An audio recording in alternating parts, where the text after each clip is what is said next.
Hi అండి, welcome back to our mini vlog. ఈరోజు మన మినీ వ్లాగ్ వచ్చేసి హౌ టు క్లీన్ మిక్సీ అనమాట. మిక్సీని ఏ విధంగా క్లీన్ చేసుకోవాలో చూపిస్తాను. ఫస్ట్ అయితే పొయ్యి పైన ఒక గిన్నెలో వాటర్ పెట్టుకొని అందులోకి 2 టేబుల్ స్పూన్ల డిటర్జెంట్ పౌడర్, అలాగే 2 స్పూన్ల బేకింగ్ సోడా వేసుకొని ఈ విధంగా మరిగించుకున్న తర్వాత అందులోకి 2 స్పూన్ల ఉప్పు వేసుకోవాలండి.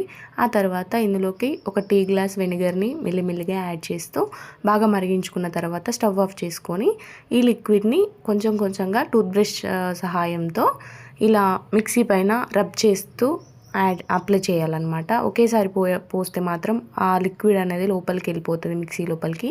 సో అప్పుడు రిపేర్ వచ్చే ఛాన్సెస్ ఉంటుంది కాబట్టి ఇలా టూత్ బ్రష్ సహాయంతో రబ్ చేసుకొని తర్వాత ఒక పొడి క్లాత్ తీసుకొని మొత్తం నీట్గా తుడిచేసుకోవాలండి.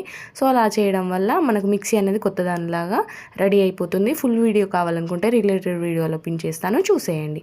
అలాగే వీడియోని లైక్ చేయండి. Thanks for watching.